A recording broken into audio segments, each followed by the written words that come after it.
Bonjour. En hiver, pour cause de grand froid, bon nombre de pêcheurs restent tout simplement à la maison. Dommage, parce qu'il y a de belles parties de pêche à faire, surtout pour les carnassiers et même pour les poissons blancs, à condition de choisir la bonne stratégie et les bons montages. De tous les phénomènes météorologiques, le froid est sûrement celui que les poissons ressentent le plus, car toutes leurs activités sont inévitablement liées à la température de l'eau. Lorsqu'elle baisse à 7 ou 8 degrés, en général, la léthargie s'installe. Ce sont surtout les changements brusques qui leur posent des problèmes. Quels qu'ils soient, leur réaction est identique. Ils ont la bouche fermée en attendant que la situation se stabilise. Quant aux pêcheurs, essayons de voir les choses du bon côté. Le froid est synonyme de disparition des herbiers, d'eau qui s'éclaircit et de proies difficiles à trouver pour les carnassiers. L'histoire du grand froid finit toujours de la même façon. À force de chuter, la température aboutit à l'impossibilité de pêcher. Soit parce que la surface de l'eau est recouverte de glace, soit parce qu'en dessous de moins 6 degrés, le fil gèle dans les anneaux de la canne. Chaque hiver, les plus gros carnassiers sont presque toujours attrapés en rivière. Car à la différence des étangs, lacs et canaux, qui sont vidés régulièrement, la rivière, elle, garde ses occupants jusqu'à leur belle mort. Cherchez-les dans une zone de calme, profonde, mais proche du courant principal, et qui en plus leur offre un abri tel qu'un arbre mort. Pendant tout l'hiver, les eaux closes vivent au ralenti. Les poissons plus ou moins engourdis occupent les secteurs les plus profonds en attendant des jours meilleurs. Heureusement, les jours ensoleillés, la vie reprend pour quelques heures. Les poissons se comportent alors comme s'ils devaient rattraper le temps perdu. En lac, les carnassiers doivent se nourrir plus que d'habitude afin d'apporter à l'organisme les protéines nécessaires à leur reproduction. Ils suivent de près les poissons blancs qui, eux, s'alimentent de moins en moins et rejoignent progressivement les profondeurs.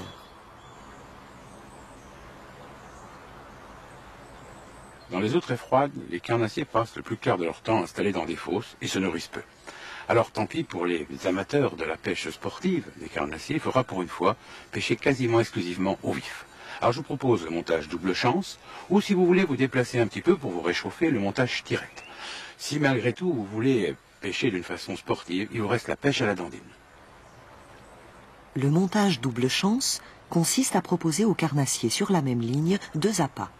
Le premier, un vif, est monté sur une crinelle d'acier et installé sur un montage coulissant afin qu'il évolue librement entre 2 eaux dans une zone de 1 à 3 mètres au-dessus du fond.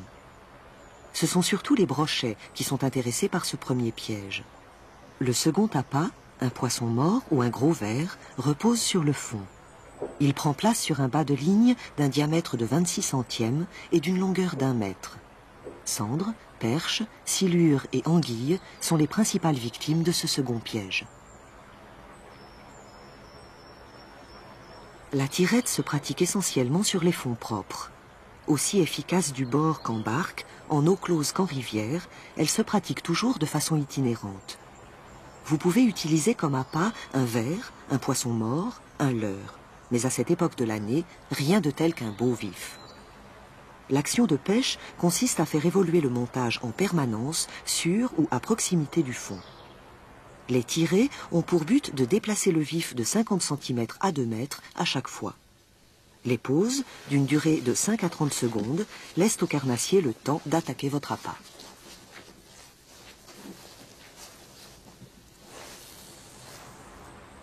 Le poisson d'étain est traditionnellement utilisé pour pêcher à la dandine, mais vous pouvez également choisir une cuillère ondulante ou un leurre souple. Cette technique est incontournable lorsqu'il faut prospecter les zones très profondes et les postes très encombrés.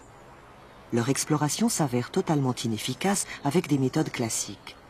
La seule possibilité pour débusquer les carnassiers consiste à dandiner un leurre verticalement.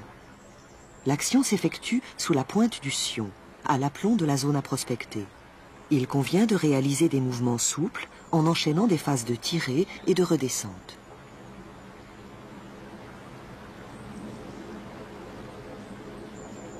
Même si la pêche au cou est possible par grand froid, il faudra être raisonnable. La capture de 15-20 poissons est une réelle réussite à cette époque de l'année. À l'exception des ablettes, qui vont pas tarder de mordre en grande quantité au début du printemps, il vous faut vous adresser aux chevennes et aux gardons. En ce qui concerne les amorces, parce que dans toutes les pêches au cou, il faut en utiliser pour regrouper les poissons, je vous conseille d'utiliser des amorces à fine granulométrie, peu nourrissantes en général, mais quand même des produits qui ont un fort message olfactif, tels que les farines de viande, les farines de poisson. Vous pouvez rajouter une pincée de pinky ou d'asticot. Quant à l'amorçage, je vous conseille l'amorçage au rappel. En début de partie de pêche, vous allez lancer 3 ou 4 boules de la taille d'une mandarine et vous n'amorcez par la suite qu'après les premières captures. Pas de capture, pas d'amorçage. Alors les quantités pour une journée de pêche sont de l'ordre de 1 à 2 kg maximum. Certains pêcheurs se limitent à aller au bord de l'eau juste quand les conditions sont favorables, en printemps, en été, et d'autres pêchent en toute saison, c'est le cas de Claude. Oui. Ça, je vais demander de nous attendre avant d'installer son matériel pour lui poser quelques questions. L'hiver, quels sont les meilleurs moments de la journée? Oh, début d'après-midi. Début d'après-midi? Début d'après-midi, oui. Donc quand vous arrivez, vous restez tôt le matin, tard le soir, ou plutôt... Oh, j'arrive toujours à peu près vers 16h, là, 8h30, 9h. D'accord. L'hiver, hein. L'hiver. L'été, je viens beaucoup plus tôt. Ah, d'accord. L'été, vous venez au jour, souvent? Je viens au jour, oui. Voilà. Quels sont les... Donc, vous pêchez au vif en ce moment? En ce moment, quelquefois, mais là, en ce moment, je peux pas, parce que je suis malade, mais bon, je viens souvent quand même. J'ai d'ailleurs mon matériel dans la voiture au cas où. Ah, d'accord. Mais l'hiver, c'est surtout des pêches au vif? C'est des pêches au vif. D'accord. Vous connaissez la législation en ce qui concerne la pêche sous la glace? Oui, c'est interdit. On n'a pas le droit du tout? Pas du tout. Donc, parce que je sais que vous avez une activité, vous avez été assermenté. Garde de pêche. Garde de pêche. Donc, voilà. Vous connaissez bien la législation. Oui. Donc, quand il y a un petit peu de glace au bord, on peut pêcher, ou c'est quand c'est tout pris par la glace? Non, en principe, c'est quand c'est tout pris. D'accord, quand c'est tout pris, on ne peut pas casser la glace pour pêcher. On ne peut pas casser la glace pour pêcher. Jusqu'à quelle température on peut vraiment pêcher dans de bonnes conditions? Tant que ça ne gèle pas vraiment. C'est-à-dire que le fil ne gèle pas dans... C'est pas que le fil gèle dans les cannes. Dans les cannes, oui, c'est autour de -4, -5. Oh, à peu près, oui. D'accord. Quelle est votre plus belle prise que vous avez fait en hiver? Si vous vous rappelez le plus beau brochet ou le plus beau centre que vous avez pris en hiver? Oui, j'en ai fait un il n'y a pas tellement longtemps, il y a une quinzaine de jours. Il faisait 1,08 m et 11 kg. Ah, très bien. Oui, alors ça vaut le coup de se geler un peu, si je veux dire. Oui. Eh ben, c'est en photo. Eh ben, pas là. Je vous fais confiance. Donc, vous voyez, pour pêcher en hiver, c'est tout à fait possible, à condition d'arriver au bon moment, c'est-à-dire quand il fait un peu plus chaud, et surtout d'être patient, hein, parce qu'on peut faire de belles captures. Et puis bien se couvrir. Et bien se couvrir, vous avez tout à fait raison, c'est vrai. Mon premier conseil, à cette époque de l'année, dans les eaux très froides, il faut utiliser de très gros appâts pour faire de très grosses captures. Alors bien sûr, pour le brochet, on sait qu'on peut utiliser des proies d'un tiers de sa taille, mais aussi pour le cendre et pour tous les autres carnassiers. Alors si vous pêchez au vif, prenez par exemple un petit chevenne. Les chevennes sont très actives dans l'eau froide, de 12 à 15 cm. Si vous souhaitez pêcher au verre, il est impossible de les trouver parce que les sols sont gelés. Il vous faudra acquérir des vers canadiens. En hiver, dans les eaux très froides, les poissons diminuent considérablement leur métabolisme. Leurs attaques sont beaucoup moins violentes et il faut insister longuement. Alors si vous pêchez à la tirette, il faut que votre animation soit très lente. Si vous pêchez au vif, soyez patient parce qu'il faut souvent attendre de longues heures avant de déclencher une attaque.